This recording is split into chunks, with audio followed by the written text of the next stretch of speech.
add a slur in Crescendo. On the Notation tab, click S to activate the slur tool. Click on the first note, then click on the last to add the slur. Continue watching this tutorial for more details on adding a slur. To select the slur tool, go to the Notation tab and click on the Relationships drop-down arrow. Select Slur from the list or use the shortcut key S. When the slur tool is active, you will see a red slur next to the mouse pointer. Click on the first note, then the last note in the grouping.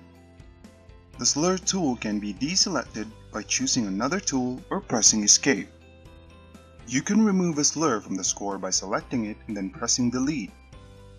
When a slur is selected, it will be blue in color. For more Crescendo tutorials, visit the address shown on your screen.